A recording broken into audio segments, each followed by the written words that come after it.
भी जीते जी देखा जा सकता है। साहब कहे कि जाको दर्शनित है ताको दर्शनुत, आज जाको दर्शनित नहीं ताको इतने।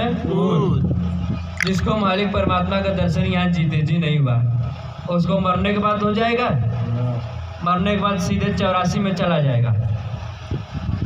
इसी ज्ञान के बारे में धर्मदास साहब ने पूछा, साहब उनको बताएं। परमात्मा जो है माता के गर्भ में इस शरीर का निर्माण अपने हाथों से करते हैं, कर्म के अनुसार इस शरीर का निर्माण करते हैं। जब मनुष्य के आयुष्य में 84 का भी मार्ग बनाए हैं, आयुष्य में मुक्ति का भी मार्ग बनाए हैं। 10 दरवाजे हैं, 9 दरवाजे निरंजन भगवान खोल देते हैं कि कहीं भी जीव निकल के जाएगा तो मेरे 84 में ही फंसा रहेगा। मरते वक्त प्राण अगर मुंह के रास्ते निकलता है तो मुंह खुल जाती है, मनुष्य की योनि में जन्म पा जाता है, अन्न खाने वाले जीवों में।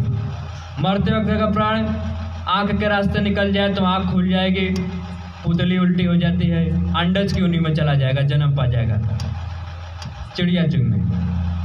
मरते वक्त अगर प्राण नाक के रास्ते निकल जाए तो नाक पड़ जाएगी, पोटा निकल जाएगा, अस्थावर की योनि में चला जाएगा, पेड़ पौधों की योनि में। आत्मा आदमी की रहती है और कर्म के अनुसार शरीर बदल जाती है। मरते वक्त अगर प्राण कान के रास्ते निकल जाए, कान बढ़ जाएगी, आवाज निकल जाएगा, वो प्रेत की योनि में जन्म पा जाता है। सबसे खराब योनि प्रेत योनि होता है, जो 1000 बरस बिना अन्न जल के भोगना पड़ता है। मरते वक्त अगर प्राण पेशाब के रास्ते निकल जाए तो पेशाब हो जाती है और जल का जीव हो जाएगा। मछली, कछुआ, सूस, घड़ियाल, सांप, मेढक इत्यादि इन्हीं में जन्म पा जाएगा। मरते वक्त अगर प्राण टट्टी के रास्ते निकल जाए तो टट्टी हो जाएगी, उखमज की योनि में चला जाएगा। उखमज यानी कीड़ा मकोड़ा, ढोला, अक्षर मच्छर इन्हीं में जन्म पा जाएगा। अंत में आता है 10वां दरवाजा, जहाँ से केवल संतों के ही प्राण निकलते हैं, जो जीते जी उसमें से निकल करके साहब का लोक देखा रहता है, जो तारू पे होता है। देखे होंगे कोई बालक जन्म लेता है, उसका तारू जो ऊपर नीचे ऊपर नीचे ऊपर नीचे चलता है। जैसे जैसे उसकी आयु बढ़ती है वैसे वैसे वो द्वार बंद हो जाता है।